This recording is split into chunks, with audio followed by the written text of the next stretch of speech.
on TVC Breakfast. So in recent years, Africa has seen an increase in the number of women present in the media industry, finding their voices and pushing the boundaries of representation from print, radio and television. As the world continues to be dominated by digital technology, the media landscape in Nigeria is undergoing a significant transformation, with the rise of artificial intelligence reshaping the way news is consumed and produced.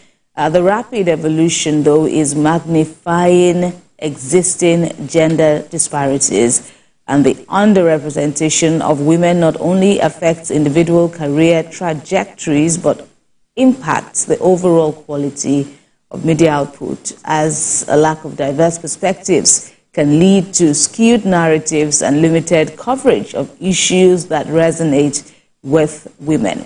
With more women taking opportunities, there may be a need to re-strategize and look into how to bridge this gap. That's what we want to discuss now. We have joining us to talk about this Dr. Yemisi Akibobola. She's the CEO and founding partner of African Women in Media. She joins us via Zoom from the UK. Thank you very much for joining us. We hope to also bring in Anike Adefunke Treasure to speak on this subject. But in the meantime, Dr. Yemisi is here with us. We thank you very much for joining us. So what are your thoughts about the level of representation of women from your end, from your standpoint? Okay, thank you very much for having me this morning. My organization looks at women in media from two perspectives. One, in terms of women as media workers, so people like yourself who work in the media, and looking at that in terms of the kind of roles they perform, the opportunities they have to progress, and also their lived experiences with sources, with audiences, and even trying to get into the industry.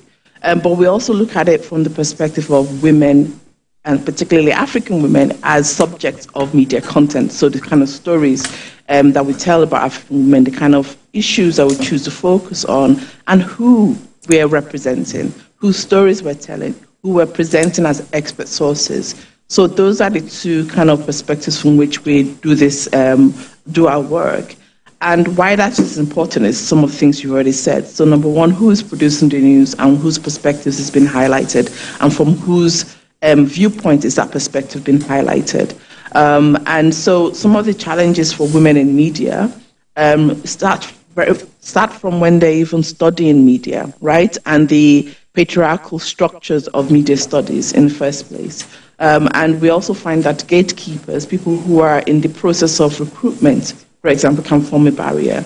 And when you're even in the industry, you're also facing all forms of barriers around sexual harassment, for example, cyberbullying, because we have a lot of women journalists who audiences perhaps use sexualized images of them online to discredit their integrity. So there's various layers of barriers. We've done a lot of research on this, and we are advocating and intervening in that area through things like capacity building, awareness raising, and we have various platforms and conversations around this topic. And really, it's about a change in mindset. It's about making sure organizations are taking the burden of making sure that their organizations have an equal playing field when it comes to those that work for them. And it's really important also, we found that the people in the front of the news, people that people see, that their audiences see, also shapes how we perceive the role of women generally in society. And like I said, looking at it from the perspective of how gender issues are represented is also critical. Your previous guest, Rhoda, was speaking about gender-based violence and media's roles in representing and presenting gender-based violence from a particular perspective, and the sensitivities around that. Ensuring that we don't do things like victim blaming, for example, ensuring things that we're not relying on sensationalized headlines that really takes the focus from the core issue, right? So there's a whole world of perspectives that we could look at this issue from, and so that's kind of what my organization does. So if you look at this through the global phenomenon, or let's say through the global lens, watch Al Jazeera, CNN, the BBC, etc., you see women, covering stories, even in the frontline issues, especially the Russia-Ukraine war, the Israel-Gaza war, and all of that. You tend to see women on the front line, in the front lines. Would you say that if we come down to Nigeria, we are having more women being represented in the media? So it's interesting that you make that comparison between us and Western countries, or Al Jazeera, etc. Because even there's still gender biases. There's still barriers for women. And then again, especially when you're looking at, let's say, the BBC or media organizations in the UK and the US, there are other intersecting identities that also, relate to that. So, for example, as a black woman on TV in the UK, your experience is very different from a white woman, right? These organizations themselves have not gotten it right yet, which is why the organizations like the BBC set up what they call the 50-50 project, which was the idea of trying to ensure that gender balance. So I wouldn't necessarily say that they're getting it right and we're getting it wrong. I don't think that's the point of comparison here. However, if we're speaking about Nigeria and other African countries I've studied, yes, there are shared experiences across several of these countries.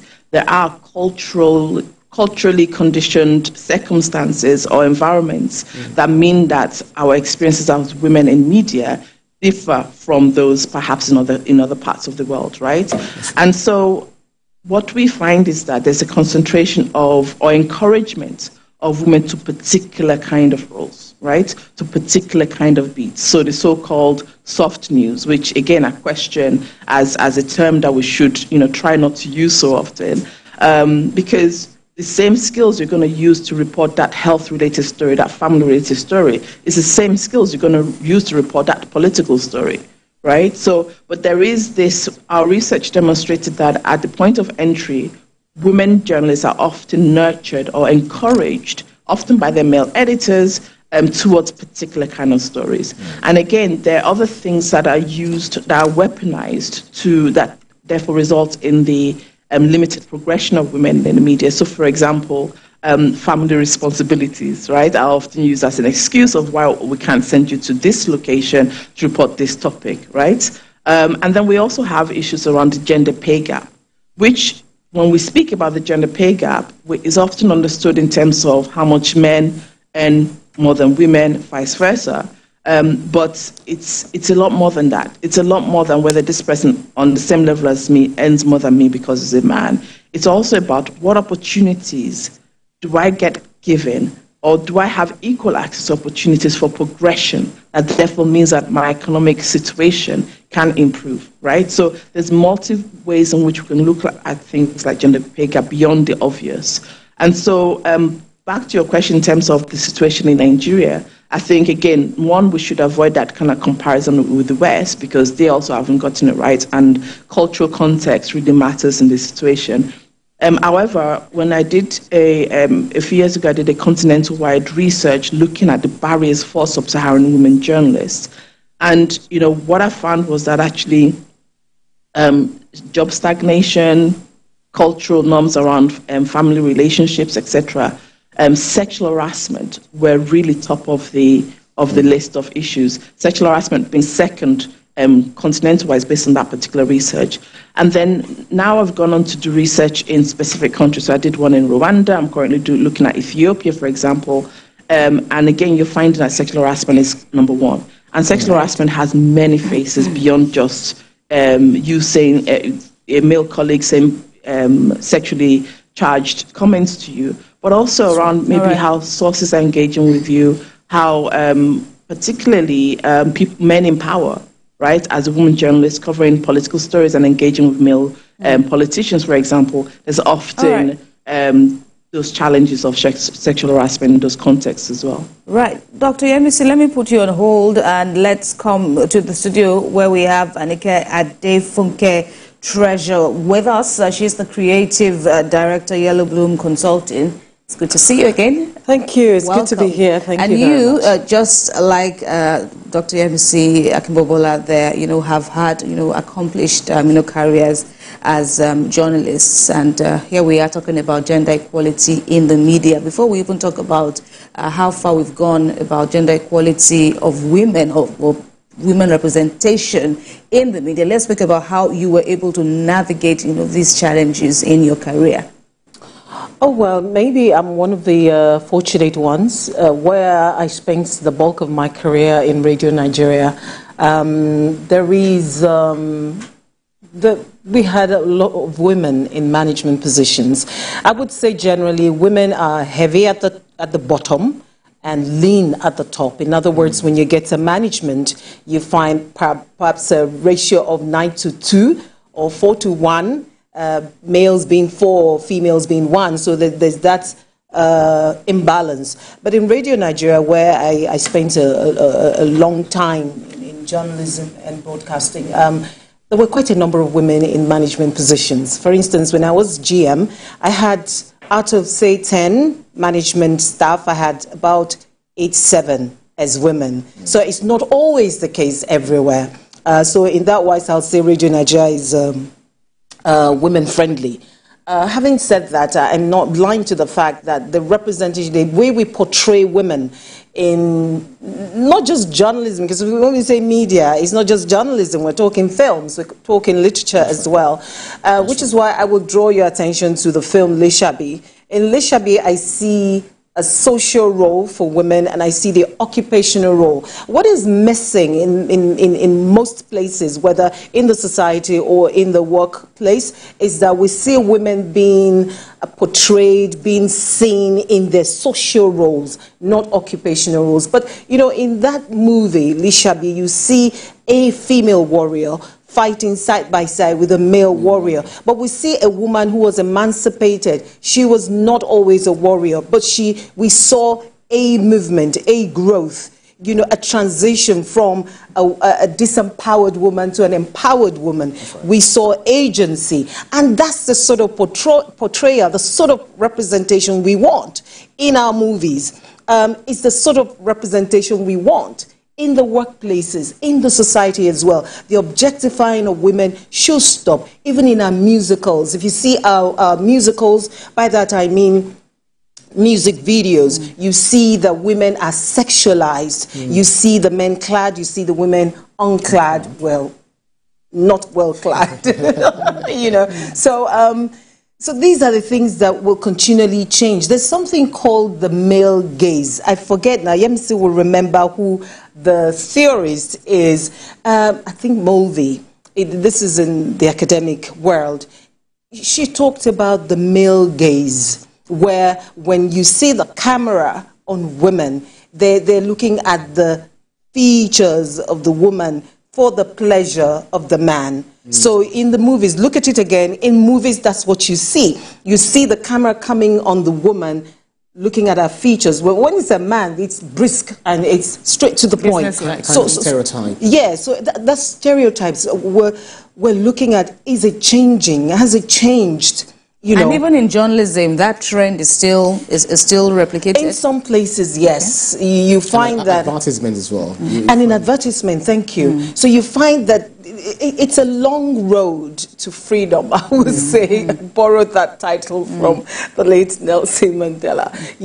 So we see we're asking for that gradual understanding that we do not just want to see women as mothers. Yes, we are, as cooks, as homemakers, but that you recognize our roles occupationally, what we do and what we bring to the table, so that when you sit at the table like this, you can see we've outnumbered you. We're in fact, we're 3-1, because if we look at Dr. Yemisi, where she is, there are 3 women, perhaps because we're talking about something that has to do with women. So basically... And it's like 4-3 ratio 1, so 3 of you, ratio 1. Yeah, that's what I'm saying.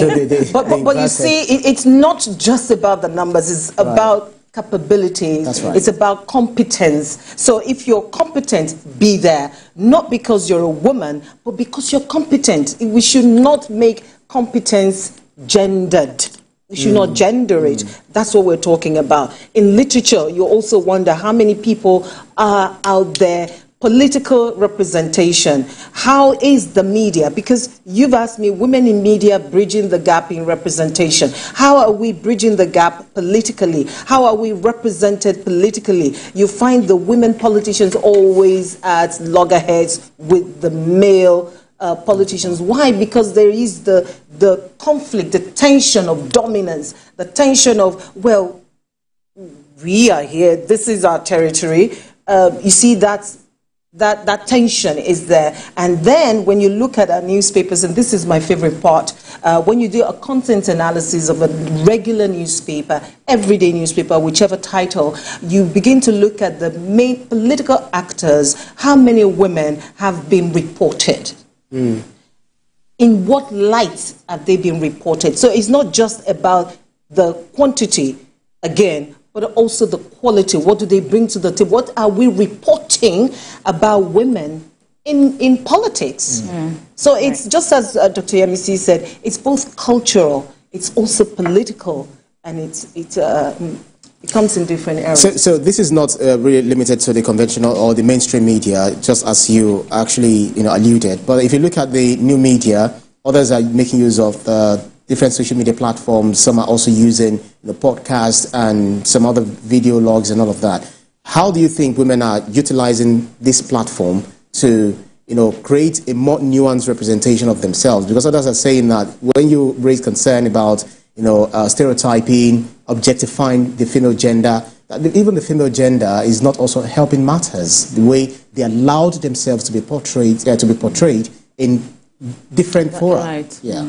I'll tell you why this is, and I thank you for bringing that out, because I also have that in my notes, that you see Gen Z parents sexualizing their children. The children, yeah. So they're dressing up their children, they're making their children, their daughters, look in a certain way on social media. So you ask yourself, how?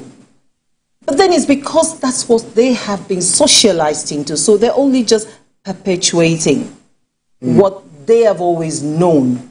Do you understand? So this is like there's a history of it. You just continue in that trajectory, and that is where agency matters. If you don't come to that realization yourself, if you don't come to that awareness yourself, if you don't arrive at the point where you challenge and you question the things around you, why they have been, they are, and how they have become, you will continue in that tradition. Right. So yes, I come to podcasting. I'm a podcaster. Why am I into menstrual health? Because I see that this is an underrepresented, talked about, let me put it that way. The conversations around menstrual health is always about giving pads, but it's not just about giving pads. It's that there is some silence, a lot of silence around the issues about menstrual health, and that's why I am there. So I am representing that. Right. I am talking about it, that look, we have other issues around menstrual health that we should be talking about. Yes, we have a lot of females as podcasters, and it's shocking, but then I've spoken to the fact that it's the tradition they have made and what they have continued in. So when you are a woman in media, whether as a filmmaker, whether as a cameraman, whether as a writer, what are you talking about? I wrote about the fact that successful people hurt too, and that successful women also can commit suicide. Because you look at them and you think they're all there is to it. They're perfect. They're just, everything is going on well for them. And then you talk down on successful, actually people talk down more on successful women than successful men. Because you just grudge the successful woman. How come? In spite of the barriers and the things that we deal with. Right. How are you still successful? Right. Seriously. All right. So let's now come over to Dr. Yemisi to compare notes further, especially as AWIM, that's your organization, the African Women in the Media, is planning an annual conference scheduled for December. Tell us about, what you hope to achieve as we continue in the drive for more gender equality in the media. Thank you. So this year's conference, African Women in Media 2024 conference in Dakar, Senegal, is going to be our 8th annual conference. And it's one that, Funke was there for our second one in 2018 in Ibadan.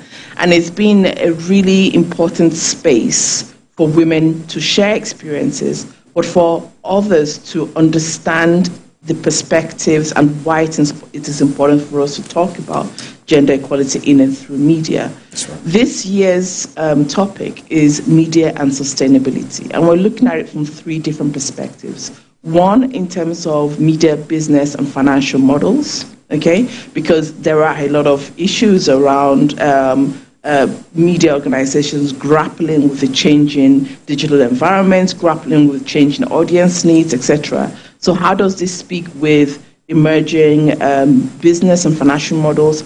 And very importantly, what are the perspectives of women in that, right? How does all of these movements in terms of business models and financial models impact women as media workers and also women leaders, right, as well?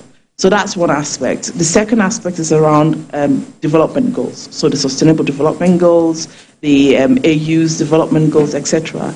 And thinking about the role the media plays within that, okay? So that's relating to any of the Sustainable Development Goals, but particularly at our 2023 conference, one of the outputs from that conference was the Kigali Declaration on the elimination of gender violence in and through media in Africa. And it was a declaration that we co-designed with the community, right? We had an international kind of committee of women and men in media who identified different stakeholders that we need to speak to when it comes to, one, addressing the kind of gender violence that women journalists face, but then also in terms of how media represents gender-based violence. And so we took that co-designed document to the conference, and our attendees, over 250 people from 75 different countries, were there, helped us to refine that declaration, and then we adopted that declaration. And so it's an operationalized declaration that we have on our website, and that different media organizations across the world are beginning to implement. And basically, it identified different stakeholders. So it's not just media organizations, it's also individuals, it's also platforms, like Facebook, for example, and the roles they play in trying to tackle this as well. So in that respect, the second theme around Sustainable Development Goals really emphasizes that declaration as well, right? And we have a plenary session around that where we've done some baseline research across the continent looking at media's representation of gender-based violence. And the last sub-theme of the conference is around emerging technologies, particularly artificial intelligence, okay? Making sure that, one, we are not replicating all the knowledge, all the things that we already know around gender bias and gendered experiences of women in media and women generally as we enter this phase of artificial intelligence. Because we already know what the issues are. We already know what experiences we had with social media, for example, as women. And so how do we enter this space in a way that is informed and we do not replicate those existing barriers, those existing circumstances, and making sure it's something that works for everybody, both as producers of AI, but then also as users engaging with AI either in our profession or as audiences. So those are the 3 kind of themes that work under this core theme of media and sustainability. And so we have, speakers from all over the world, really, including from United Nations, the African Union, and other big kind of policy platforms as well, just to make sure that we are having a coordinated conversation with individuals, with organizations, with platforms, with regular policymakers as well, and so that we can really have some real intervention and lasting intervention as well. So that is the focus of the conference, our 8th conference, which is going to be on the 5th and 6th of December in Senegal, Dakar. All right, let me bring this to the studio with Monica Adefunke Treasure. This conference she's talking about, is it specifically for the female gender. Men are also allowed to come in. I wonder why you didn't ask I think you've got to give me the opportunity to respond to that. It is for everybody. There is no kind of, it's not an exclusive space, but it is one where we're prioritizing the perspectives of women's experience, and that is the key point. And within that, we have a lot of male champions, we have a lot of male leaders. And like your previous speaker, your previous interviewee said, it is important that it is a joined up conversation and joined up action, because it doesn't just affect one. Even if it affects me more as a woman, it still affects the whole society. There is an economic benefit for having gender equality. And often, and why it's really important that we're considering women's perspective in things like media, business, and financial models, is that we often don't discuss what that means. You know, when we are kind of aligning our content to a particular perspective and omitting another, a huge group of the population from that conversation. So it is really important that we are also seeing women as experts in these conversations, because there are many women-led organizations who are doing very well, particularly community media. So it is not an exclusive space for women, not at all, but it's one where we are saying, okay, it is important that in this very real societal conversation that we have the women's perspectives represented. And that is kind of the emphasis for us in our conference. And that's an interesting, angle, because, on the field,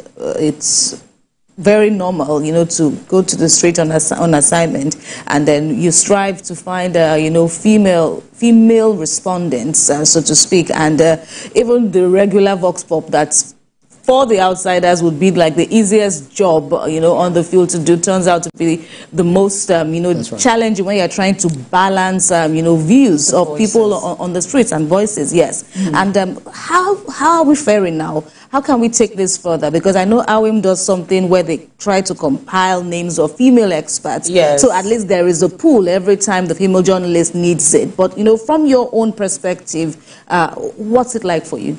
Well, this is the point where I must commend Dr. MC for her work, relentless work in representation of women, and the creation of that database source her for female experts. And then pulling Muturayo Alaka also of the Wole Soyinka Center for Investigative Journalism, who also launched a database for women just last week, because we increasingly hear from our male counterparts that it is difficult to get women experts. It's even difficult to know who they are, because then again, it's a cultural thing. You're an expert, you're accomplished, but then you're hiding somewhere, you're not visible, and you need some other people to project you. And that's what Muturayo Alaka and Dr. Yemisi Akimbobola have done to ensure that there is a database. So whether you're looking for them in film, you're looking for them in journalism, you're looking for them in economy, business, whatever, you will find them there. Again, we have to, it's cultural, my sister. Why? Because women are socialized into obtaining permission to be, to do, and to have. So they would rather obtain permission. It's a culture from their husbands, from their the male figures around them. Should I? In a situation, so are you invariably saying that they shouldn't probably defer to the I'm not saying they should not defer, but when it has to do with you, you have you own yourself. You should be able to take some decisions that are not injurious to your family or to your man without having to obtain permission. You want to talk to me about the prices of foodstuff in the market. I don't need my husband to do that. I can tell you that without even blinking an eye. You want to ask me about parenting. You want to ask me about children, the welfare of children, the neighborhood, the roads, how my votes count or they don't count. I don't need my husband to talk about that. But you see, women will still defer. And we see that even in politics, they'll tell you, where you go to a politician and say, oh, stick the mic into, on him, and you say,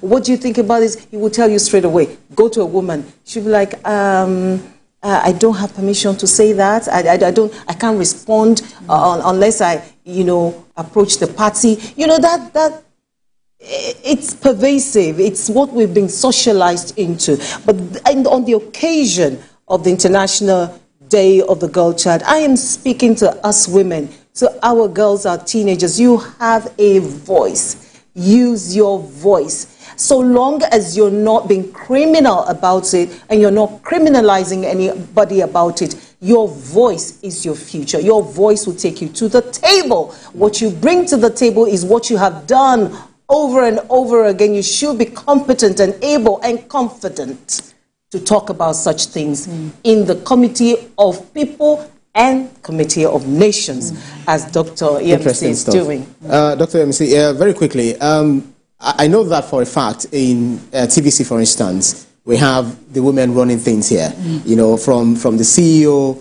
to the HR to the newsroom and everywhere, even to the extent that we guys feel that we are the endangered species here. Really? But they make us feel good, really. They make us feel good. So this is one out of many. And I'm thinking, if you look at the world through the prism of TVC, you tend to say women are dominating. So how do you respond to this, especially when it comes to, mentoring, the mentorship programs that are available? She mentioned WSIJ and others. Do you think we have enough to, strengthen the women folk in this regard? I think from what you've described about TVC, and if that's the case, then these are really great case studies and examples for us to share and to help other organizations to develop their perspectives towards, kind of that environment of being empowered in such a way. But I think it's not the norm across the board, right? Funke said something earlier on about when she was at the FRCN and how there were more women in management. And interestingly, I'm currently doing research where I'm interviewing women across the continent, 50 women across the continent, on their lived experiences. And what I'm actually finding is that, particularly in Nigeria, that the kind of public media, right, so as opposed to the private media, actually really good at less gendered bias when it comes to progression, right? So you have pockets of good examples. It's not a case where everything is all bad. You do have great examples, like what you said of TVC, like what Funke said around FRCN. And it's about how do we learn from those. In South Africa, for example, there are one great example of a country where their kind of national gender objectives, national gender policy has been translated in media organizations, right? Where you're almost seeing a 50-50 kind of divide of genders when it comes to women in leadership, women in media leadership, and women in media, right? So you do have really good examples. When we take things like gender policies, for example, you see that case in South Africa where it's worked nationally and internally. But then you also have cases where, yes, they have it, but they don't operationalize it. So if TVC has such a case study, if TVC is a good example, then what I would love to see is for us to create opportunities where we are taking examples like TVC and saying, okay, this is the model to replicate elsewhere, right? So I think it's important for us to understand that it is not a case where it's all bad. No, that's not what we're saying. But we're saying it could be better for a lot more people, a lot more. And, the conversation earlier on about how women are representing themselves is really important, because we must, especially, I think, Funke, you were talking about women in politics, for example. That's really important, because we must understand that in those circumstances where women do not feel able to speak, it is not because they don't want to speak. And like Funke said, it's about the conditions that exist, okay? So how can we replicate good examples, conditions in TVC with other media organizations, with other countries, to make sure that we have, those best shared practices? And that is the reason why we have spaces like the African Women in Media Conference, so that we can share those best practices and see how we can kind of better have that parity across different stations, different organizations, and different countries as well. So I think it starts with the awareness raising, but it's also really great to see great examples where things are working. And then just to your point about, men feeling like the minority, I think is very important also in our conversations around gender equality, not to have what we call a zero-sum perspective, meaning that it's just like when you have the Black Lives Matter movement and people come back and say all lives matter, white lives matter. That is not the point. We're not saying that one is more important than the other. Right. But what we're saying is that there is an experience, there's a lived experience here that creates a barrier, that demonstrates barriers that we must address. And so the danger of having that kind of zero-sum perspective means that we're not able to identify the problem and then face the problem, because then everybody is feeling disenfranchised in the process of trying to address one problem. So it's very important that it is not seen as a us-or-them situation, but a collective one. All right, let's quickly spare a minute. I hope the guys upstairs will not get my head, but we've run out of time. Your final words on this subject, especially the power of networking. What more can we do to harness this? Yeah, what I'm just going to say to all of us women in the media is that you can't do life alone. The same way you can do your work alone. You have to network. You have to collaborate. Collaboration is gold. You have to work with other women to achieve what you want to achieve.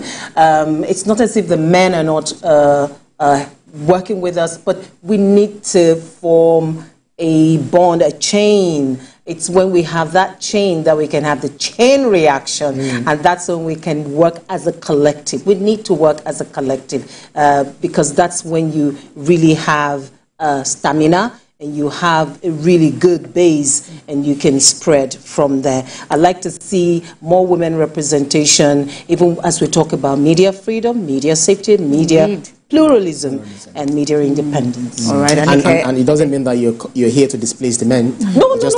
I'm not an advocate for displacing men. We have to work together. Yeah. In my work, a lot of men have worked with me to achieve, and so the women. I just thought we had to put out no, we need to say that.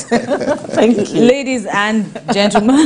Gentlemen. All right, that's our cue to end. Anika Adefunke, Treasurer, and Dr. Yemisi Akimbobola, we thank you very much for your contributions on the program. Thank you so much. Thank you so much. Thank you. And when we return, we delve next into the plans